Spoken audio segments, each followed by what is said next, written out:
Welcome to the Cabral Concept, where board-certified naturopath and integrative health practitioner Dr. Stephen Cabral shares how he was diagnosed at the age of 17 with a life-altering illness and given no hope for recovery. It was only after studying and traveling all over the world did he discover how to combine ancient Ayurvedic healing practices with state-of-the-art naturopathic and functional medicine to fully rebalance the body and re-energize it with life. It's time to discover how to get well, lose weight, and finally feel alive again. And now, here's your host, Dr. Stephen Cabral.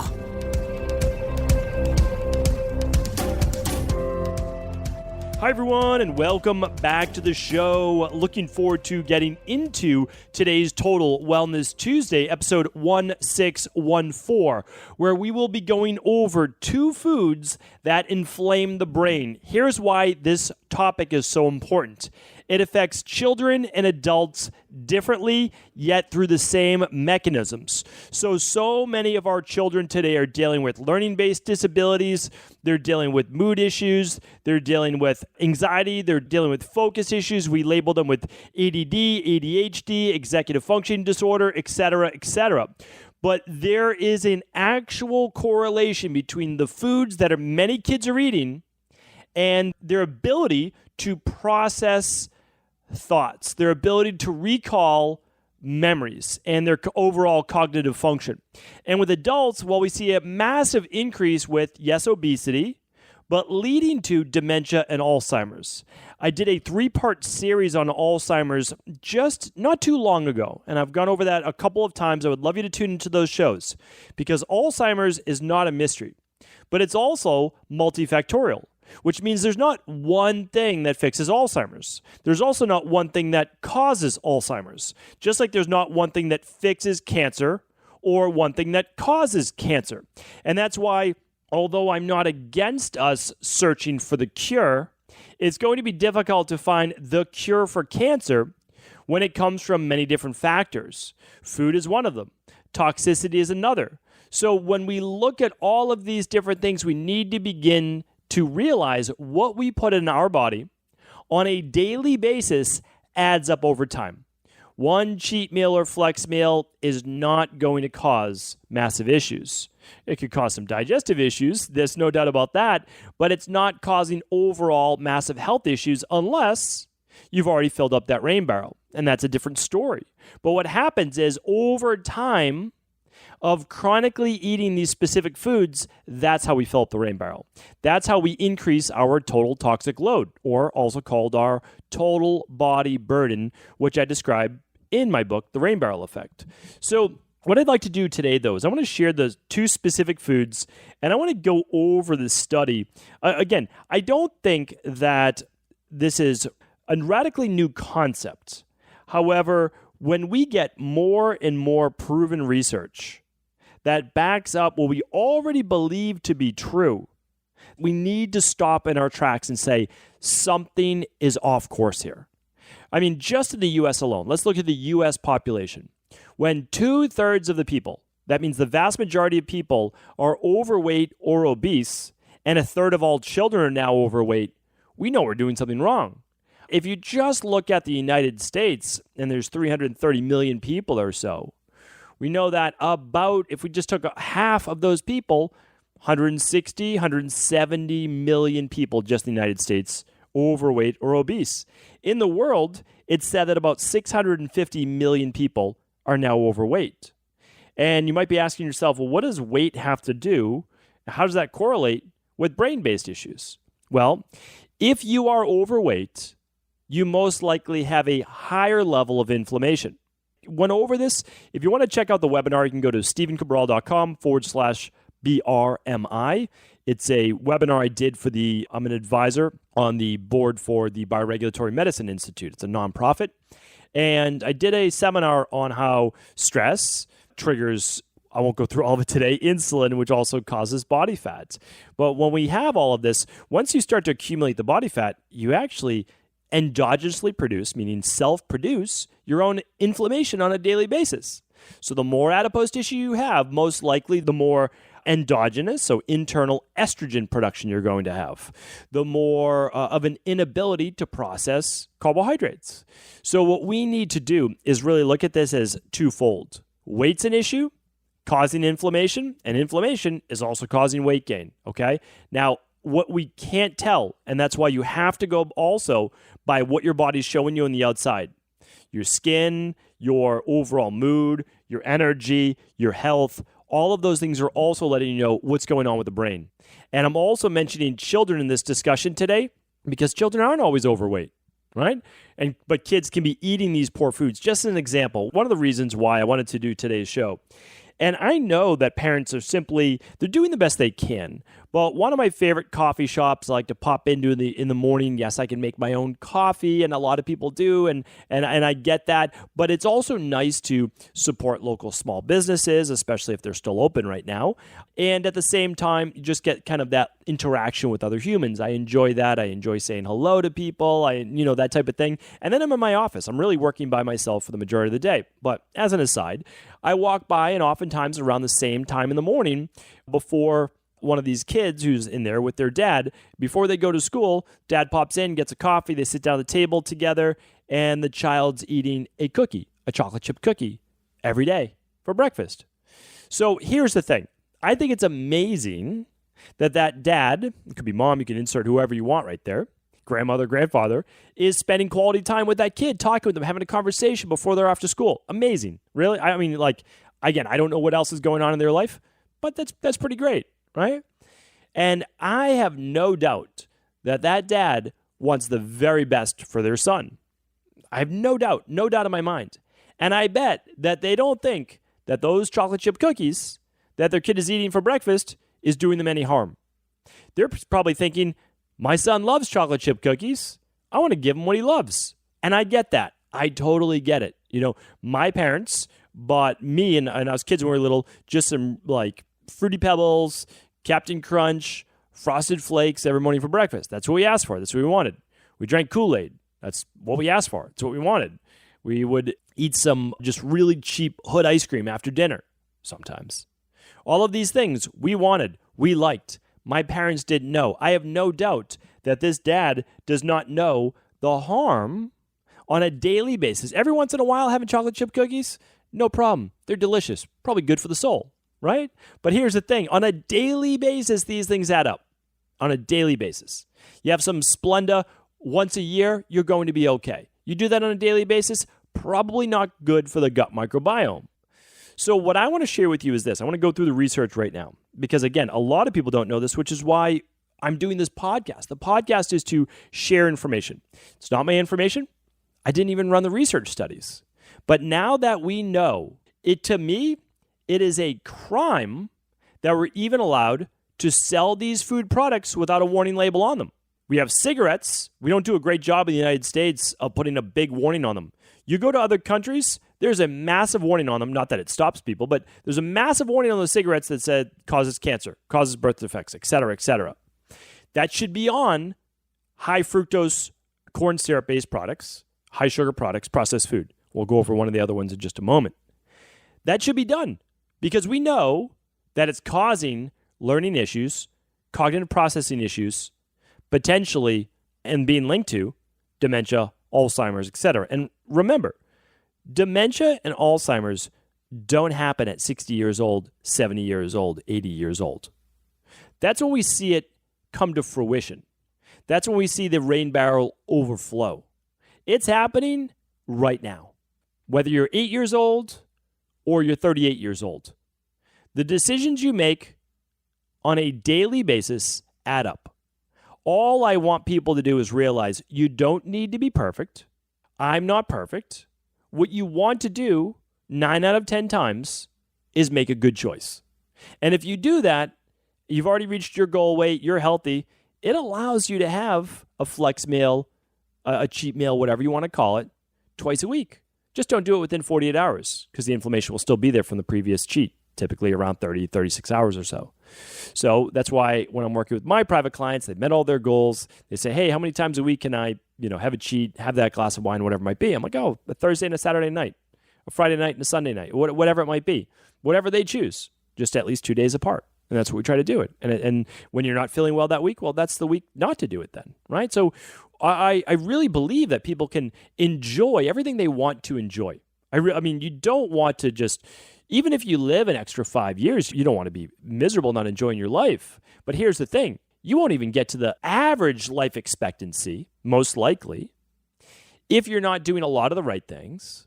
But also, and this is really important as well, that even if you do, you don't want to live the last 20 years of your life in chronic pain and having a lot of other health-based issues as well, being on a handful of medications. So let's go through this right now. I'm not going to get too deep in the weeds with you, but I want to share with you a little bit about how the brain works. So basically, we have a specific area of the brain known as the hippocampus. And the hippocampus specifically helps us to store memories and enables us to learn to a higher degree. So this is clearly an important part of the brain. And this hippocampus area, the specialized area, is made up of two main types of cells, neurons and glial cells, also pronounced glial cells sometimes. So we're going to focus more on the neurons today because that's a lot of what this study showed. Why are the neurons so important? Well, if you're an IHP, you learned a little bit about this, but those neurons communicate to one another. That's basically how we send signals around the brain and around the body. They're called synapses. There's this synaptic cleft where they basically play tag almost. They send the signal they look like octopuses almost. That's how I like to describe them to my private wellness clients and daughters. It's just be like, hey, it's like tag, you're it, and then they pass it on to the next person. And another way to think about it is almost like that telephone game where you all sit in a circle and you share it with the next person, they share it with the next person. It's actually a really good analogy because in this instance, when you eat these two foods, those dendrites with their little tentacles actually become smaller. They shrink, and at that point, memories and signals are not transmitted as easily. Can you start to see why there would then be cognitive decline, learning issues, memory issues, brain fog, all types of recall issues? Really important to look at this. Again, I'm going to link up a study, the actual study. And then I found it's fun for me, but an article that also shows how it can affect children as well. So I just want you to know this is for adults and it's for children. Adults are big children. Our bodies still get affected in that way. So what I want to do is I want to share this with you. It's about a 16-page study. I've read it over twice now. It has about 3 pages of just different resources that we go into it. But I've read over the study a couple times now, and I was really looking there's basically 2 groups of lab rats that they did this with. And again, this does apply to humans. But there's 2 groups that we've looked at. One was on a control diet, and the other was put on a diet that was higher in saturated fat and higher in fructose. Okay, so whenever I hear that, I like to say, well, really, what are we talking about? Are we talking about a pristine diet versus one that's just absolutely horrendous, because then really what are we getting out of that? But this is what it looked like. It wasn't outrageous. The control group, I cannot find what they fed these rats. I cannot find what they fed them. So it is a controlled diet for a lab rat. Now, the group, this is what, again, the study does hold up because this is what matters. They then fed the other group a diet containing pork fat which is just higher, not the whole diet. That was 10%. 10% of the diet was pork fat. And also fructose, coming from high fructose corn syrup. And I have the study. I'm actually going to pull up the study right in front of me just so I can quote it exactly. And then why don't I do this? It's going to be easier for you than remember the name. If you head over to stephencabral.com/1614, I'll link it up. The actual study was out of the Journal of Cerebral Blood Flow and Metabolism. A study name was Short-Term High-Fat Fructose Feeding Produces Insulin Signaling Alterations Accompanied by Neurite and Synaptic Reduction and Astroglial Activation in the Rat Hippocampus. So, like I said, probably easier to go to stephencabral.com/1614, and I'll link it up there.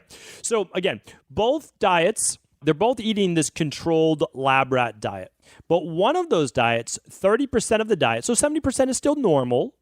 They replaced 30% of that diet with 10% coming from lard, pork fat, and 20% coming from high fructose corn syrup. They allowed all the rats in the study to eat as much of those foods as they would like. Okay, but that was essentially, if you want to look at the macro breakdown, that was it. Now, here's what they found, though. After just 7 days, there was a marked difference in the hippocampus-based activity. And there was also a marked difference in insulin signaling, causing decreased hippocampal weight, as well as an increase in weight gain. So you can see how fast this works. And again, extrapolate this information over adults and children as well. Are you going to gain 10 pounds in a week? No, probably not. But you certainly will begin to affect your brain in just 7 days of this type of a diet. Okay, so let's go back a little bit. What type of diet would this mimic? You say, well, I'm not really eating any of those foods. Here's the thing. High fructose corn syrup is in the majority of processed foods out there that we eat. And if you didn't say, well, I don't eat any of that high fructose corn syrup, I read my labels. If you're eating a lot of processed foods in general, let's say things like a lot of flours or grains or crackers or those types of things, those things can spike blood sugar. So yes, high fructose corn syrup is inflammatory. Yes, it does affect the liver as well. But keep in mind, things that are completely processed spike blood sugar, which is going to spike insulin. That matters, okay? Because that's one part of this study. Now, let's get to saturated fat. I've just done 2 weeks of shows on saturated fats. Check out episode 1608 and let's see what the other one was. 1608 and 1601. Now, in that, I go through the different types of saturated fat. I give you an unbiased look. I don't say that saturated fat is the enemy. I tell you who's going to want to be more careful and why you shouldn't go overboard. So you could replace pork lard with, let's say, beef. The problem is that, and I know you're saying, well, I eat wild game or I eat grass-fed beef. Then if you're doing that, okay, you're at a better omega-3 to omega-6 ratio. There's no doubt about it. You're probably at a 3-to-1. And then that's a good thing. And then that's where you want to be, right? We've been kind of talking about that. Know your omega-3s. Know your omega-3s. It's so important. But saturated fats in general for some people don't mesh as well. They do cause more inflammation, without a doubt. But for the most part, let's think about it this way, because we have about a third of our listeners are other doctors, health practitioners, integrative health practitioners, etc. So I want to make sure that we don't confuse us with the average everyday person that we're trying to speak to and help. Because the majority of people are not spending the money, don't see the value because it doesn't really taste different, and sometimes it maybe doesn't taste as good. They're not buying the pastured chicken, the pastured eggs, the grass-fed, grass-finished beef, the wild game. They're not doing those things. Whether they're going to fast food restaurants or they're simply purchasing what's on sale, they are eating that inflammatory fat. Please, this is extremely important. If you mix that inflammatory fat with spiked blood sugar during the day, it is a recipe for disaster. For the body, we know it's going to cause inflammation. We know it's going to cause all sorts of issues in the gut as well. We know that it's going to cause weight gain, okay, especially in the endomorphic body type. But at the same time, we're getting cardiovascular disease, we're getting high blood pressure, and then we're getting later in life dementia. So if we know these things, and we know that although the actual information is very straightforward, it doesn't always mean that it's easy to fix. Meaning like the solution is easy, okay? But the problem is we are so inundated with mass market media telling us to eat this, cow's milk or consume this cow's milk, eat this, these types of meats, whatever it might be, that we get confused at the big picture about who to listen to, what to do. What I want to share with you is that the real science never changes. It just gets better. So at no point did anyone ever say you should be eating a diet super high in saturated fat.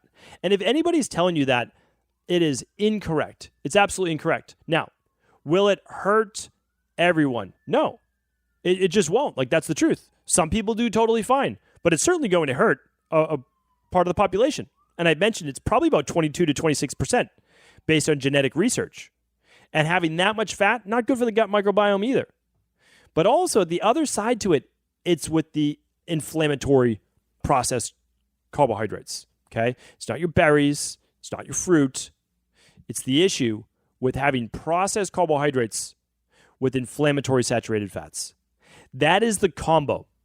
There's books been written about this, but the body's almost wired for it though. We like salty, we like sweet, and the fat, it's like French fries, right? Well, what do you have? You have the processed carbs, white potato. You mix that with saturated fat, the oil that's fried in.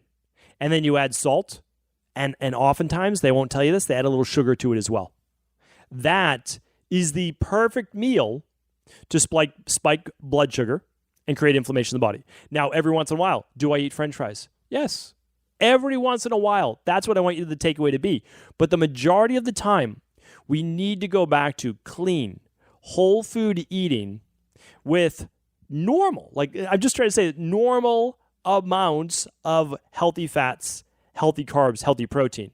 Whenever you take one macro and you swing it too far in one direction, it's going to cause repercussions in the long run. Nothing almost ever matters in the short term unless you've already filled up that rain barrel. Okay? But in the long run, that's when things start to break down. So let's try to share this information with as many people as we can. I'm going to link up a much easier to read article on this study that was done for both kids and adults. And then I'm going to link up the actual research study, which is, it's not bad. It's 16 pages. It's not that bad. And you can certainly get a lot more in-depth if you're into the medical-based field. So hopefully today's podcast was helpful. Again, always try to take those takeaways about what we do now matters for 10, 20, 30 years from now. And also trying to just slowly educate other people about the benefits of a good, clean diet and also the negative sides as well. Listen, we know you enjoy these foods. What if we came up with a compromise? What if we did this once a week? Would that be okay? You can still eat those favorite foods. So I know we can do this. It takes more than, of course, just me. It's all of us working together. So thank you for being a part of this community. I appreciate you. And of course, if this podcast was helpful, do feel free to share it with anyone you believe it could serve. I want to sincerely thank you for your support of this podcast. I couldn't do it without you, and I mean that. I truly do. I also want to make sure you knew that we now have multiple ways for you to find your answers to the most difficult health, wellness, weight loss, and anti-aging questions. You can find podcast-specific topics like thyroid, adrenal, hormones, sleep, digestion, Ayurveda, and many more at stevencabral.com/podcasts that will then link you to your favorite Apple, Spotify, and other podcast players. Plus, all new podcasts and weekly exclusive video content is being added to our YouTube channel at youtube.com/Stephen Cabral. And that's Stephen with a PH. Head on over and subscribe so that you don't miss any of the exclusive content. Lastly, if you've ever found any of my podcasts or books to be helpful, I would really appreciate it if you could leave a review on iTunes or your favorite media player for the podcast. Rating and subscribing to the YouTube and podcast allow me to reach more and more people and help spread my mission of healing throughout the world. Thank you again for being a part of this movement.